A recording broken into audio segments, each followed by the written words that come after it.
ஒரு நாள் ஜானுக்காக ரம்யா வீட்டுக்கு போச்சு. என்ன ரம்யா, என்ன செஞ்சுக்கிட்டு இருக்க? வா ஜானு, பட்டு தூங்கிட்டு இருக்கா. அவ எந்திரிச்சோன்னா பசிக்குதுன்னு கேட்பாளா, அதான் சமையல் செஞ்சுக்கிட்டு இருக்கேன். ரம்யா, இப்போ வெயில் காலம் அதிகமாயிடுச்சு. அதனால நான் ஜூஸ் கடை போடலாம்னு நினைக்கிறேன். நீயும் உதவிக்கு வந்தீங்கன்னா ரொம்ப நல்லா இருக்கும். ஓ அப்படியா, சரி ஜானு, நம்ம கண்டிப்பா ஒரு ஜூஸ் கடையை ஆரம்பிச்சிடலாம். 2 பேரும் சேர்ந்து ஜூஸ் கடை நடத்துறதுக்காக சர்பத் பாட்டில்லாம் வாங்குறதுக்கு கடைக்கு போனாங்க. ரம்யா, அந்த நன்னாரி சர்பத் எடுத்துக்கோ, திராட்சை சர்பத்து எடுத்துக்கோ, ரோஸ் மில்க் இதெல்லாம் எடுத்துக்கிட்டியா? 2 பேரும் ஜூஸ் கடைக்கு தேவையான எல்லா ஜாமானையும் வாங்கிட்டு வீட்டுக்கு போயிட்டாங்க. மறுநாள் 2 பேரும் சேர்ந்து ஜூஸ் கடையை ஆரம்பிச்சாங்க. ஊர்ல இருக்கக்கூடிய குருவிகள் எல்லாரும் வந்து அங்க சர்பத் குடிக்க ஆரம்பிச்சாங்க. ஜூஸ் கடை நல்லா ஓடுனனால ரம்யாக்கும் ஜானுக்கும் அதிக பணம் கிடைக்க ஆரம்பிச்சது. 2 பேரும் சந்தோஷமாயிட்டாங்க. ரம்யா, என்னுடைய வயல்ல சோளம் விளைய வைக்கலான்னு இருக்கேன். அதுக்கு நீ வரியா? அப்படியா சோனாக்கா, நானும் ரொம்ப நாளா வேலை தேடி அலைஞ்சிட்டு தான் இருக்கேன். வயல்லையாவது வேலை கிடைச்சது, கண்டிப்பா வரேன். நான் சோளம் மட்டும்தான் விளைய வைக்க போறோமா? ஆமா ரம்யா, இப்போதைக்கு அதுதான் நல்ல லாபம் கிடைக்குதுன்னு கேள்விப்பட்டேன். நம்ம அது மட்டுமே விளைய வச்சு பார்ப்போம். மறுநாள் காலை வந்தது. சோனாக்காகவும் ரம்யா குருவியும் வயல்ல சோளம் விளைய வைக்கிறதுக்காக காலையிலேயே சீக்கிரமா எழுந்து கிளம்பி போனாங்க. இதுதான் ரம்யா நம்முடைய வயல். இதுலதான் நம்ம சோளம் விளைய வைக்க போறோம். இப்போ சீக்கிரமா நம்ம வேலை பார்க்கலாம். எப்படியோ 2 பேரும் சேர்ந்து சோளத்தை நல்லபடியா விளைய வச்சுட்டோம். நீ இல்லாம இது செஞ்சிருக்க முடியாது ரம்யா. சோனாக்கா, வாங்க நம்ம இதை கொண்டு போய் சந்தையில கொண்டு வித்துட்டு வந்துடலாம் அப்படின்னு சொல்லிட்டு 2 பேரும் சோளத்தை எடுத்துக்கிட்டு சந்தைக்கு போய் விற்று அதன் மூலயமா நிறைய பணம் சம்பாதிச்சாங்க. 2 பேரும் ரொம்ப சந்தோஷமாயிட்டு, புஜ்ஜி தீபாவளி வரப்போகுது, வா நம்ம ட்ரெஸ் எடுக்க போகலாம். தீபாவளி வரப்போறதுனால புஜ்ஜியும் ரம்யா குருவியும் ஊரை தாண்டி இருக்கக்கூடிய ஒரு துணி கடைக்கு 2 பேரும் பறந்து போனாங்க. அப்போ திடீர்னு மழை வந்துடுச்சு. ஐயோ, என்ன புச்சி இது, திடீர்னு இப்படி மழை வந்துருச்சு. இந்த மழையில வந்து 2 பேரும் மாட்டிக்கிட்டோமே, இப்ப என்ன பண்றது? புஜ்ஜி, பேசாம நம்ம திரும்பி ஊருக்கே போயிடலாமா? என்ன செய்யறது புஜ்ஜி? இல்ல ரம்யா, கடை இன்னும் கொஞ்சம் தூரத்துலதான் இருக்கு. நம்ம துணி எடுத்துட்டே வீட்டுக்கு போயிடலாம். புஜ்ஜி, இந்த துணி கடையை தான் சொன்னியா? துணிகள்லாம் ரொம்ப அழகா இருக்கே பார்க்கறதுக்கு. நீ ஒரு ட்ரெஸ் எடுத்துக்கோ, நான் ஒரு ட்ரெஸ் எடுத்துக்கிறேன். நம்ம 2 பேரோட டேஸ்ட்டும் எப்படி இருக்குன்னு பார்க்கலாமா? ரம்யா, நீ பிங்க் கலர் கவுன் தான் எடுத்திருக்கியா? நான் ரெட் கலர் கவுன் எடுத்திருக்கேன். நம்ம 2 பேரோடதுமே ரொம்ப அழகா இருக்குல்ல? 2 குருவிகளும் தனக்கு பிடிச்ச ட்ரெஸ் எடுத்துக்கிட்டு வீட்டுக்கு போயிட்டாங்க. எப்பயும் போல ரம்யா குருவி சமையல் செஞ்சுக்கிட்டு இருந்துச்சு. காட்டில் சூச்சு குருவி ரொம்ப சோகமாக இருந்துச்சு. ஏன்னா அதுக்கு இன்னும் 2 நாளில் பர்த்டே வரப்போகுது. அதை செலிப்ரேட் பண்ணுறதுக்கு யாருமே இல்லைன்னு ரொம்ப கவலையாக இருந்துச்சு. அப்போது அங்கே ஜானுக்காக வந்துச்சு. என்ன சூச்சு, ஏன் இவ்வளோ சோகமா இருக்க? என்னாச்சு? எனக்கு இன்னும் 2 நாள் கழிச்சு பர்த்டே வருது.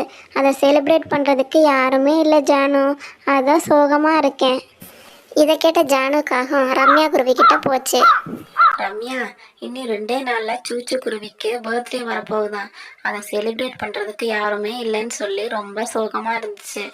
நம்ம 2 பேரும் சூச்சு குருவிக்கு தெரியாம ஒரு பர்த்டே பார்ட்டி சர்ப்ரைஸா ரெடி பண்ணுவோம். அதை பார்த்து ரொம்ப ஹாப்பி ஆயிரும். பேசினபடியே ரம்யா குருவியும் ஜானுக்காகவும் சூச்சு குருவிக்காக பர்த்டே பார்ட்டியை ரெடி பண்ணிக்கிட்டு இருந்தாங்க. அதை பார்த்த சூச்சு குருவி ரொம்ப ஹாப்பி ஆயிடுச்சு. ஒரு ஊரில் ரம்யான்ற குருவி வாழ்ந்து வந்தது. அதுக்கு கண் பார்வை ரொம்ப குறைவாக தான் தெரியும். அதை வச்சு ஜானுன்றக்காக ஏமாற்றிக்கிட்டு இருந்தது. எப்பயும் போல் ரம்யா குருவி காய்கறிகளை எடுத்துகிட்டு சந்தைக்கு போய் விற்க ஆரம்பிச்சது. 1 கிலோ 50 ரூபா, 2 கிலோ 100 ரூபா, வாங்க வாங்க வாங்கிக்கோங்க.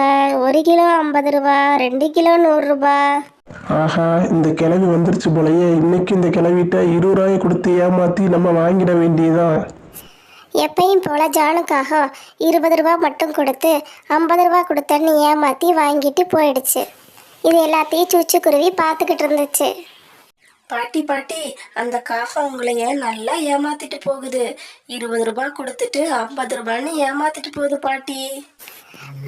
தெரியும்ப்பா, இத்தனை நாளாக நான் பார்த்துக்கிட்டு தான் இருக்கேன்.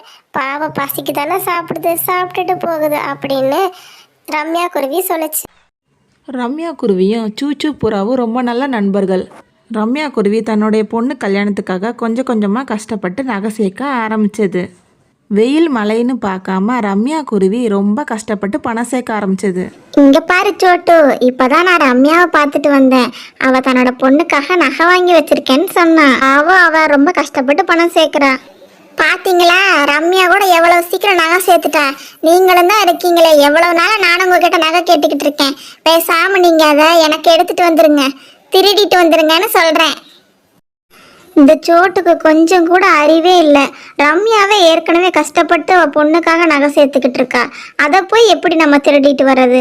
பாவம், அவள் எவ்வளோ கஷ்டப்பட்டு சேர்த்துருப்பா அப்படின்னு சூச்சு பூரா நினச்சது. அதுக்கு இஷ்டமே இல்லை திருடுறதுக்கு. மறுநாள் காலை வந்தது. என்ன ரம்யா, எங்கே கிளம்பிட்ட?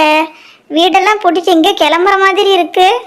ஆமாம் சுச்சு, நான் ஒரு வேலை விஷயமா டவுனுக்கு போகிறேன். நான் போயிட்டு வரதுக்கு ரொம்ப நேரம் ஆகும் சுச்சு. நீ தான் வீட்டை பார்த்துக்கணும், சரியா? ஏங்க, நான் இப்போதான் ரம்யா சொல்கிற எல்லாத்தையும் கேட்டேன். அவள் வரதுக்கு ரொம்ப நேரம் ஆகுன்னு சொன்னா. நம்ம பேசாமல் போய் இந்த நகையை எடுத்துகிட்டு வந்துடுவோம். இதை விட்டால் நமக்கு நல்ல சான்ஸ் வேறு கிடைக்காதுங்க. 2 பேரும் ரம்யா வீட்டுக்குள்ளே போனாங்க. இந்த ரம்யா நெக்லஸ் எங்கே வச்சுட்டு போயிருப்பா? எங்கே வச்சிருப்பான்னு தெரியலையே. ஆஹா, நகை கிடச்சிருச்சுங்க. வாங்க, அதை எடுத்துக்கிட்டு நம்ம வெளியே ஓடிடலாம். ரம்யா வந்துட போகிறா. பேசினபடியே 2 பேரும் நெக்லஸை திருடிட்டு போயிட்டாங்க. ரம்யா குருவி டவுனுக்கு போய் எல்லா வேலைகளையும் கஷ்டப்பட்டு முடிச்சிட்டு வீட்டுக்கு திரும்பி வந்தது. என்ன வீடு திறந்து கிடக்கு? நெக்லஸையும் காணோம். யார் திருடிப்பா? நான் ரொம்ப கஷ்டப்பட்டு சேர்த்து வச்சனே, என் பொண்ணோட கல்யாணத்துக்காக சேர்த்தனே, இப்படி காணாம போச்சு. நான் என்ன செய்வேன்னு தெரியலையே கடவுளே அப்படின்னு அழுதுகிட்டே ரம்யா குருவி வெளியே போச்சு. சூச்சு, நான் டவுனுக்கு வேலைக்கு போயிட்டு வரதுக்குள்ளேயும் என் வீட்டில் இந்த நெக்லஸை யாரோ திருடிட்டு போயிட்டாங்க. நான் என் பொண்ணோட கல்யாணத்துக்காக ரொம்ப கஷ்டப்பட்டு சேர்த்து வச்சது சூச்சு, இப்படி காணாம போச்சு. நான் என்ன செய்வேன்? இந்த கடவுள் தான் என்னை காப்பாற்றணும். உனக்கு எதுவும் தெரியுமா சூச்சு? தெரிஞ்சா சொல்லிடு.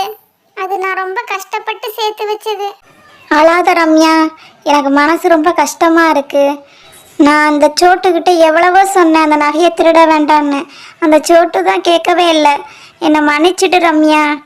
இப்படி சொன்ன சூச்சு, இரு ரம்யா, நான் போய் நெக்லஸை எடுத்துட்டு வரேன், நீ அழாதன்னு சொல்லுச்சு. இந்தா ரம்யா உன்னோட நெக்லஸ். என்னை மன்னிச்சிடு ரம்யா, நான் தெரியாமல் செஞ்சுட்டேன். என்னையும் மன்னிச்சிடு ரம்யா, நான் ஏதோ பேராசைப்பட்டு தெரியாமல் எடுத்துட்டு வந்துட்டேன். நீ இவ்வளவு கஷ்டப்படுவேன்னு எனக்கு தெரியாது. என்னை மன்னிச்சிடு ரம்யா, நான் செஞ்சது தப்பு தான் அப்படின்னு சோட்டு கிளி சொல்லுச்சு.